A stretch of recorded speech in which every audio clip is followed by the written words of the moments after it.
주님이 승리하셨습니다. 여러분의 인생 가운데도 주님이 승리하셨습니다. 여러분의 하시는 일 가운데도 주님이 승리하셨습니다. 기도하는 가운데요, 계속해서 이 승리했다라는 것을 계속 선포하라는 그런 마음을 계속 주셨습니다. 하나님, 왜 자꾸 이 승리했다라는, 주님이 승리하셨다, 내가 승리한 게 아니라 주님이 승리하셨다라는 것을 계속해서 선포하라는 마음을 이렇게 계속해서 이렇게 주셨습니다. 하나님이 마음을 주실 때는 아마 여러분들 가운데도 그것을 선포해야 할 사람들이 분명히 여러분 이 자리 가운데 여러분 있을 겁니다. 여러분 항상 여러분의 삶 가운데 승리하신 주님을 여러분 날마다 선포하시기를 바랍니다. 여러분 인생을 경주로 이렇게 비유를 하죠. 출발선이 있고 결승점이 있는 것이 경주입니다. 그죠? 출발은 다 있는데 결승점이 없다면 그게 경주 아니잖아요. 그죠? 시작점이 있다면 마치는 것이 있는 것이 이제 이 경주 아닙니까?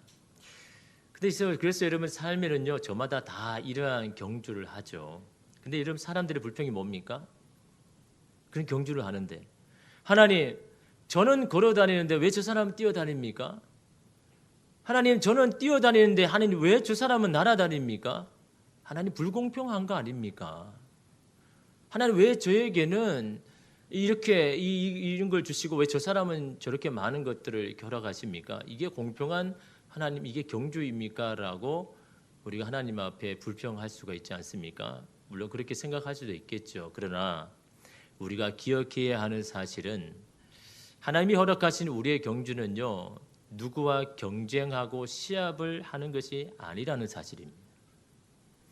각자가 자신의 경주를 하는 겁니다.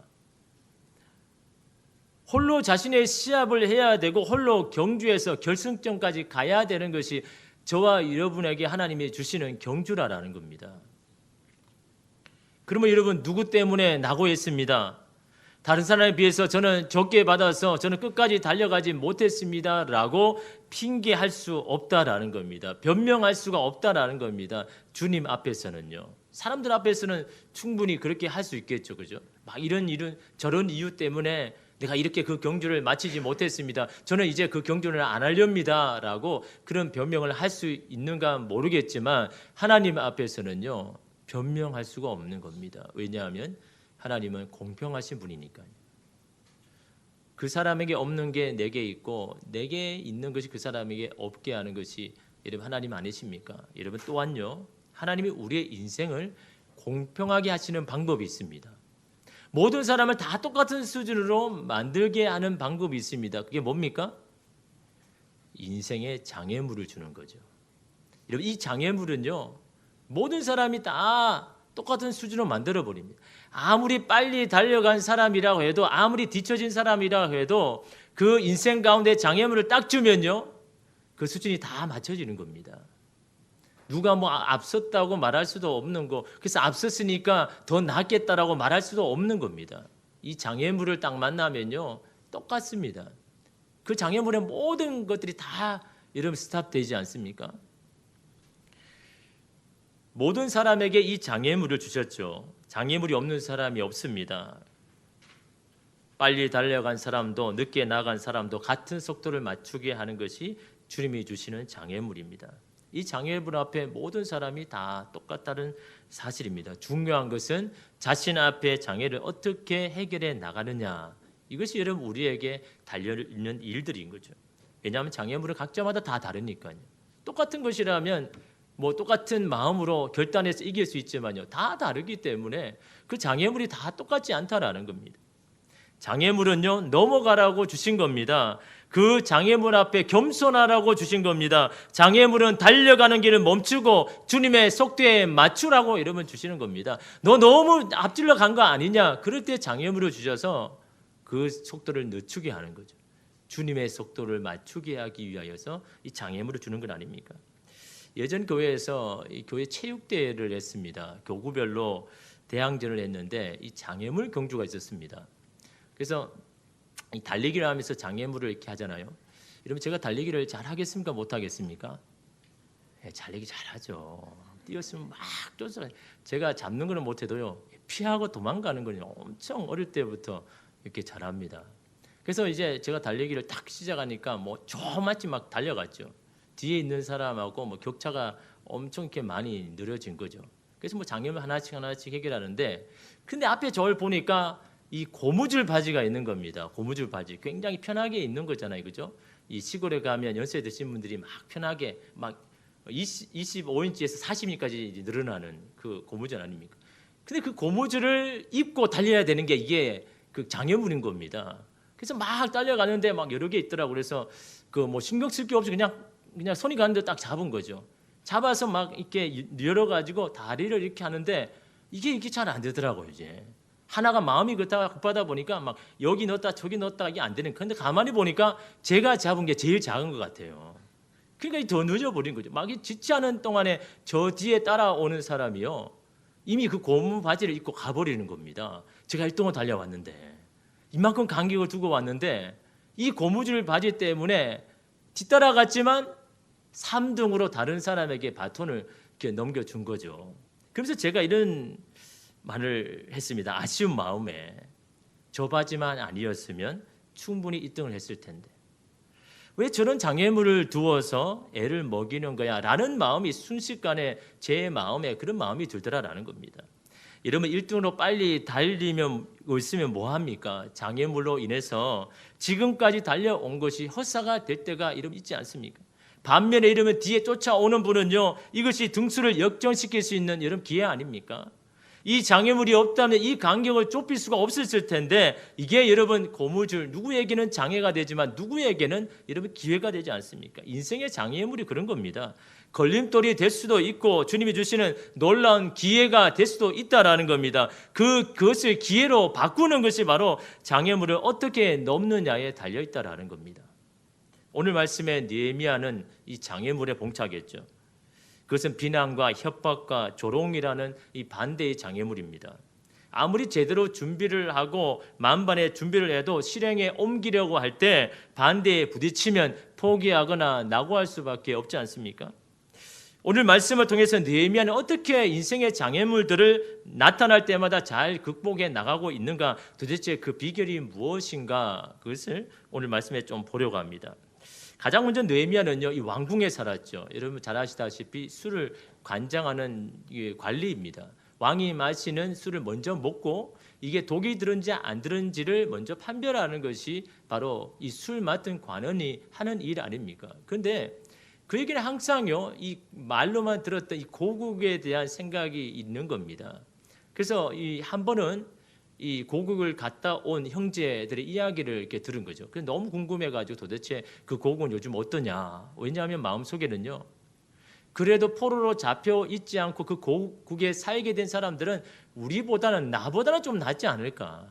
이 타국에 타양에 왔는 나보다는 거기에 있는 사람이 그래도 좀 더 낫지 않을까라는 이 부러운 마음이 여러분 있었거든요. 그런데 소식을 들어보니까 그들은 더 환난을 겪었다는 겁니다. 더 어려움을 겪어가지고 예루살렘 성은 완전히 해파되어가지고 완전히 허물어졌다라는 그런 이야기를 여러분 들은 거죠. 그래도 거기에 남아있는 사람들은요, 괜찮은 줄 알았습니다. 마음의 고향인 예루살렘만은 그대로 남아있기를 바랬는지 모릅니다. 그런데 그 성이 완전히 무너짐으로 그 마음에 있던 더 이상의 기대나 소망을 가질 수 없게 되었다라는 거죠. 이처럼 기대와 소망이 무너질 때 여러분 그것이 우리에게 장애물이 될 수 있다라는 거죠. 여러분도 여러분 사람에게나 미래에 대한 기대와 소망이 완전히 깨어질 때 어떠했습니까? 낙심이 되죠.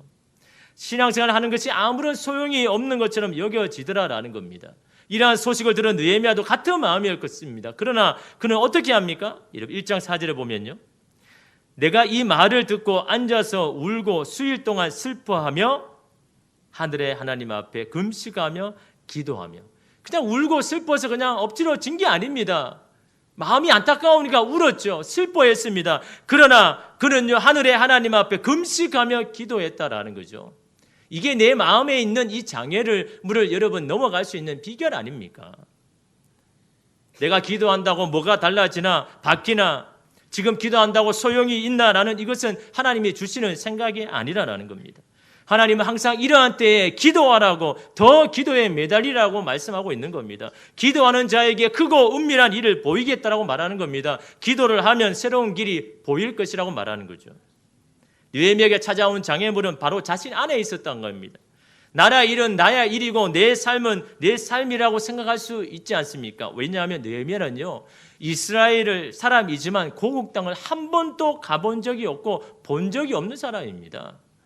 이런 만약에 이 느헤미야가 고국에서 살다가 왔다 그러면요, 그 고국에 대한 안타까움이 있겠지만 여러분, 느헤미야는요 한 번도 본 적이 없습니다. 그냥 이야기만 들은 거죠. 내가 이스라엘 사람이고 당신의 고향은 거기에 있다라는 소식만 여러분 들은 겁니다. 여러분, 6.25 전쟁에 대해서 어르신들이 많이 이야기하지만요, 여러분 그것을 경험하지 못한 사람이 아무리 듣는다고 여러분 감흥이 있습니까? 그분은 그분의 감흥이고 나는 나의 감흥인 겁니다. 아무리 여러분 그 6.25 때의 그 힘든 상황들을 다 이야기하지만 여러분 겪어보지 못하는 우리는요, 도대체 그게 어떤 감정이고 어떤 생각인지를 여러분 인식하지 못하게 되는 겁니다. 이 느헤미야도 마찬가지죠.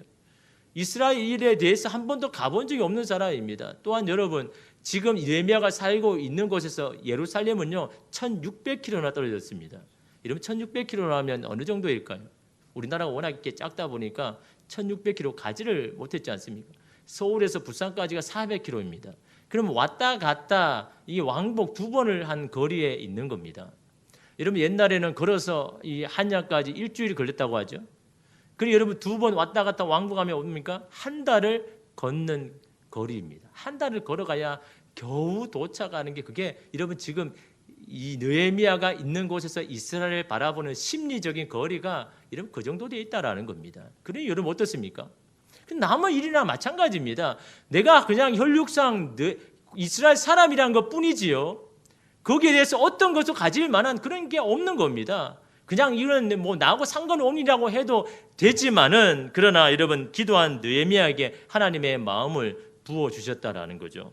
여러분 어떤 사람을 볼 때요, 너무 안타까운 마음이 들고 내가 좀 도와줘야 되겠다라고 그런 마음이 들면요, 이건 하나님께서 주시는 신호인 겁니다. 네가 도와라. 네가 그 사람을 도와라. 하나님께서 우리의 심령 가운데 이런 그런 마음을 여러분 주시는 건 아닙니까? 지금 여러분 느헤미야에게 이런 마음을 주신 것도 마찬가지입니다. 이렇게 멀리 떨어져 있고 한 번도 본 적이 없지만 너는 그 일을 해야 된다라는 마음을 기도 가운데 이 느헤미야가 받은 거죠. 여러분, 이런 마음을 받을 때 가장 먼저 인간은 어떻게 합니까? 지금의 자신의 상황과 자신의 수준을 보잖아요. 그러면서 손살을 치지 않습니까? 하나님, 아직 어림도 없습니다. 제 사정상 그것은 제가 할 수 있는 일이 아닙니다라고 그렇게 말하지 않습니까? 그러나 느헤미야는 어떻게 합니까? 주신 마음에 어떻게 이런 반응합니까? 그런 생각이 들 때 내 안에 장애물 무관심해도 된다라는 그런 마음이 들 때 하나님 앞에 기도합니다. 1장 11절에 보면요, 주여 구하오니 귀를 기울이사 종의 기도와 주의 이름을 경외하기를 기뻐하는 종들의 기도를 들으시고 오늘 종이 형통하여 이 사람들 앞에서 은혜를 입게 하옵소서 하였나니 그때에 내가 왕의 술관원이 되었느니라. 여러분, 그때에 내가 왕의 술관원이 되었느니라, 이 말은 뭔 말입니까? 기도하였더니 왕의 술관원이 되었다는 말이 아닙니다. 원래 이미 여러분 이 기도를 할 때 느헤미야는 이미 술을 맡은 관원이었습니다. 근데 오늘 성경은 뭐라고 이야기합니까? 그때에 내가 왕의 술관원이 되었느니라 라고 말하는 것은 무엇을 말합니까? 기도했더니 술을 맡은 관원이 된 게 아니라 기도하였더니 내가 깜빡 잊고 있었던 것들을 깨닫게 되었다라는 겁니다. 이 일을 풀어갈 수 있는 것이 자신에게 있음을 알게 되었다는 겁니다. 맞아, 내가 왕의 술관원이었지 않느냐, 내가 어떤 사람보다 왕에게 가까이 갈 수 있는 그런 사람은 아닌가, 왕의 힘이라도 얻으면 가능하지 않을까라는, 기도하니까 여러분 길이 보이는 겁니다. 기도하니까 기도로 끝나는 게 아닙니다. 기도하니까 생각하지 못하는 것이 생각나게 되는 겁니다. 보지 못하는 것을 보게 하는 것이 바로 기도한 후에 여러분 일어나는 겁니다. 이미 하나님께서 느헤미야를 이스라엘의 회복을 위해서 이미 준비하고 이러면 계신 거 아닙니까? 그것을 기도하니까 깨달아지는 겁니다. 기도하지 않으면요, 그럼 볼 수도 없고 깨달아지지도 않는 겁니다. 그냥 기도하기 전에는 맨날 그 이야기 아닙니까? 내가 무엇을 할 수 있겠어? 나는 그런 일에 적합하지도 맞지도 않아 라고 스스로 자기의 수준을 보지만, 기도하면 나의 수준을 보는 것이 아니라 나를 향한 하나님의 수준을 보게 되는 겁니다. 나를 통해서 하나님이 뭘 만드시고 이루기를 원하시는지 그 하나님의 수준을 보게 하는 것이 여러분 기도라는 겁니다.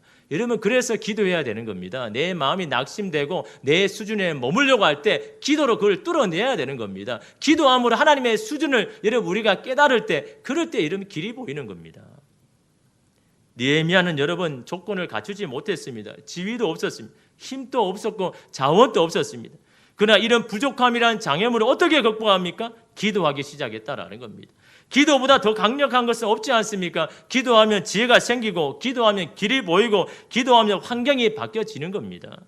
느헤미야는 주님이 주시는 마음을 가지고 여러분 몇 개월 기도했냐니까요, 4개월을 기도했습니다. 여러분, 그런 마음을 받았다고 바로 왕에게 나아간 게 아닙니다. 하나님 앞에 엎드려 주의 도움을 구하신 거죠. 4개월을 여러분 기도했습니다. 여러분 4개월 기도했는데요, 아무런 일도 일어나지 않습니다.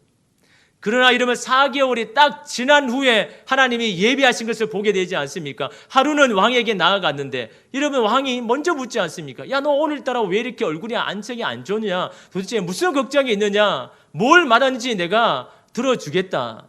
여러분, 이거는요 4개월 동안 한 번도 이런 말이 한 적이 없는 겁니다. 여러분, 이게 우연히 일어난 겁니까? 기도하는 자에게 오는 겁니다. 운도 아니고 행운도 아닙니다. 기도하고 있는 자에게 하나님이 베푸시는 여러분 기회 아닙니까? 그럴 때 여러분 딱 타이밍이 왔을 때 이 느헤미야가 이야기하지 않습니까? 자기 안에 있었던 이야기를 이야기하죠. 그러자 왕이 어떻게 합니까? 야, 너 걱정하지 마. 너 그 성을 지을 수 있도록 내가 목재들을 다 나한테 보내줄게. 너 거기서 너를 위협하는 자들을 위해서 내가 무장하는 군대를 보여줄게. 여러분, 자신이 준비하고 계획하는 것보다 더 풍성하게 받고 느헤미야가 여러분 출발하지 않습니까? 이것이 바로 하나님 앞에 기도하고 기다려서 이런 받은 것 아닙니까? 여러분, 기도하면 끝까지 여러분 기도하고 기다릴 때 하나님께서 주시는 것을 받아서 가야 되는 겁니다. 여러분, 내가 준비하는 것 한계 있죠.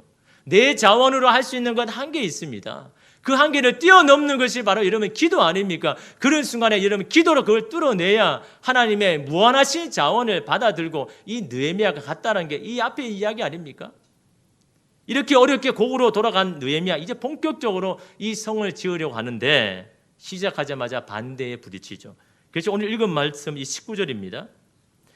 호른 사람 산발락과 종이었던 암몬 사람 도비야와 아라비아 사람 게셈이 이 말을 듣고 우리를 업신여기고 우리를 비웃어 이르되 너희가 하는 일이 무엇이냐? 너희가 왕들을 배반하고자 하느냐 하기로. 앞에 무슨 이야기를 하냐니까 느헤미야가 자, 이제 우리 이 성을 위해서 일합시다. 이 성을 이제 지읍시다라고 사람들에게, 백성들에게 이렇게 말했는데, 이 느헤미야를 경계하는 그 지역의 지도자들이요 찬물을 뿌리고 있는 겁니다. 야, 너희들이 그 하는 일이 도대체 뭐냐? 너희들이 할 수 있겠느냐? 너희들이 할 수 있는 일이 아니야. 또 너 이 일이 뭔지 아느냐? 이거는 왕에게 반기를 하고 반역을 하는 거야. 너 이러고도 살아남을 줄 아느냐? 라고 여러분 이들이요 이 느헤미야와 그 백성들을 향해서 조롱하고 비난하고 협박하고 있는 겁니다. 반대 이름 부딪히고 있는 거죠. 사상건건 그 다음에 보니까 계속해서 방해를 하고 시비를 겁니다. 힘을 빼고 지치게 하는 전략이죠. 여러분, 우리도 우리 앞에 있는 반대라는 장애물로 인해 점점 지치게 됩니다. 한두 번이 아니라 계속되면 우리는 이렇게 생각하죠. 문제가 계속해서 발생하는 것은 하나님의 뜻이 아니라는 신호가 아닐까? 그냥 여기서 포기하라는 말씀이 아닌가? 주님께서 이 일을 원하지 않는 것이 아닐까라는 그런 생각이 우리의 일을 여러분 혼란하게 만드는 거죠. 여러분, 제가 고3 때 부모님의 어릴 때 그 서원 기도와 하나님의 강한 이 부르심 앞에 굉장히 혼란 가운데 있었습니다. 왜냐하면 저는 제 인생의 계획을 다 세웠거든요. 나는 어떻게 해서 어떻게 살아갈 것이라는 것을 이 고등학교에 들어가서 이미 다 플랜을 이렇게 짜놓았는데, 갑자기 고3이 되어서 하나님께서 이 마음을 주시는데 완전히 이 계획 플랜을요 완전히 성들이 이렇게 뒤집어 엎는 그런 마음을 주시니까요 이 마음에 혼란이 생기더라고요. 하나님, 제가 그래도 기도하고 준비하고 제 인생의 준비를 안 했는데 하나님 이거는 완전히 이렇게 하시면 어떻게 합니까? 라는 이 마음에 굉장히 이 혼란이 생기고 여러 가지 생각들이 이렇게 막 생각이 들더라고요. 그때 제가 그래도 하나님 앞에 주님 주시는 마음이니까 제가 그걸 하도록 하겠습니다. 하나님 주시니 제가 그럼 목회자로 제가 이렇게 결정하겠습니다. 그런데 결정을 딱 내리니까요, 그 다음부터는요 굉장히 단순해집니다. 그 다음부터는 내가 그럼 목회자가 된다면 어떻게 무엇을 공부해야 되고 뭘 준비해야 될까, 이게 이름 쭉쭉쭉 나오더라라는 거죠. 결정해 버리니까요 굉장히 이게 단순해지고 모든 일이 이렇게 잘 되는 것 같습니다. 그런데 계속해서 이 대입 시험을 쳤는데 낙방을 한 겁니다. 계속 실패를 하니까요 제 안에 그렇게 있던 이 확신도 흔들리기 시작하는 거죠. 내 안에 그런 마음이 드는 겁니다. 아니, 하나님의 뜻이라면 이게 실패해서 이게 되는 일인가? 나는 최선을 다하고 그 마음의 반응을 했는데 하나님의 뜻이라면 이거 당연히 합격시켜줘야 되고 이거 되어줘야 되는 거 아니냐? 근데 왜 계속해서 나는 이 낙방을 할까? 내가 잘못 들은 것이 아닐까? 이게 하나님 뜻이 아닐까라는 그런 혼란이 내 마음속에 막 들더라라는 겁니다. 이게 이러면 작은 생각이요 점점 그대로 내버려 두니까 내 생각을 완전히 이렇게 사로잡는 겁니다. 이제는 그 다음에는요 나는 하나님 원하지 않는 사람일까까지 이제 바닥까지 다 내려가네. 그래서 여러분 생각이 중요합니다. 그런 생각이 딱 잡힐 때는요 그 생각을 단호하게 끊어버려야 되는 겁니다. 그 생각에 사로잡히면요 한없이 여러분 이렇게 바닥으로 떨어지지 않습니까? 그래서 너무너무 힘들어가지고 이 청년부 이렇게 부목사님에게 찾아갔죠. 그래서 상담을 요청한 겁니다. 제가 이런 상황인데 제 마음이 너무 어렵습니다. 너무 힘듭니다. 도대체 하나님의 뜻이 무엇입니까? 그렇게 물었거든요. 그때 그 부목사님이 제게 이렇게 물었습니다. 당신이 먼저 이 길로 간다고 선택했습니까? 아닙니다. 하나님이 제가 먼저 부르셨기에 제가 간다고 한 적도 없고 하나님이 마음을 주시고 강한 부르심 앞에 제가 그 응답을 한 것이지 제가 먼저 가겠다고 말한 적이 없습니다. 그러자 목사님은 그런 겁니다. 그럼 왜 의심합니까? 왜 방황합니까? 지금의 성공과 실패에 연연하지 마십시오. 주님이 당신을 먼저 부르셨다는 것이 중요합니다. 부르심 뒤에 성공과 실패는 하나님의 뜻 안에 있는 것들입니다. 그 말을 하는데 갑자기 길이 보이는 겁니다. 하나님의 내가 이게 실패하는 것도 하나님의 부르심 안에 있는 거구나. 왜 실패는 하나님의 부르심이 아니라고 생각했을까? 하나님이 부르시면 다 성공을 해야 되고 잘 돼야 된다라고 생각하는 것, 그건 내 생각이 아닌가라는 생각이 드는 겁니다. 그 생각을 내어놓을 때 나의 이 실패도 하나님의 이 계획 가운데 있음을 아니까요. 이러면 내 마음이 공고해지는 겁니다. 단단해지는 겁니다. 여러분, 우리 계속해서 안 좋은 일이 일어나면 우리는 이런 생각을 하게 되죠. 하나님이 우리를 돌보신다면, 우리와 함께 하신다면 이런 일이 일어날 수가 있어 뭔가 잘못된 것이 아니야. 여러분, 우리가 그동안 내 마음대로 내 뜻대로 살아왔다면 그렇게 생각할 수 있습니다. 그러나 믿음으로 살려고 애를 쓰는데도 이런 일이 계속 일어난다면 우리는 생각을 달리해야 되는 겁니다. 잘못된 것이 아니라 잘못 선택한 것이 아니라는 겁니다. 잘하고 있는 겁니다.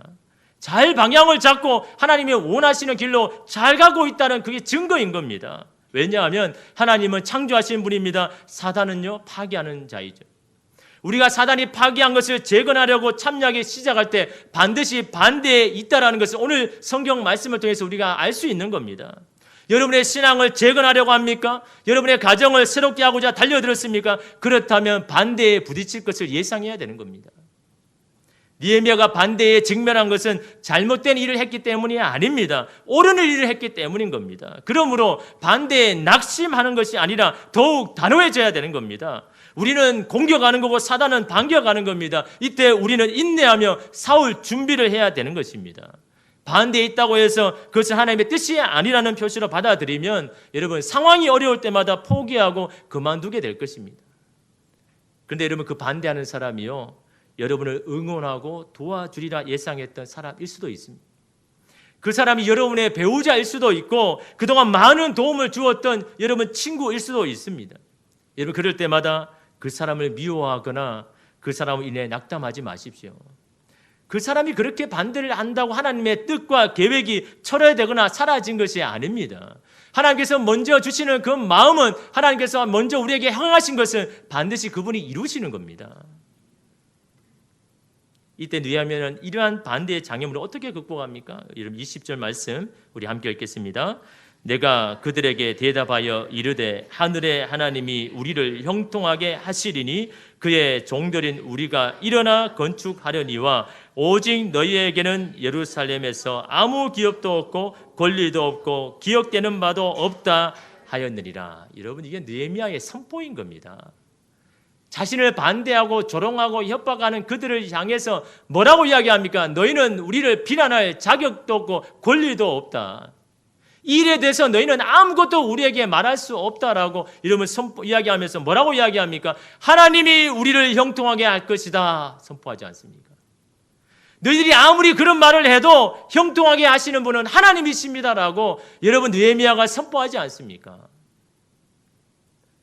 여러분 이것이 중요한 겁니다.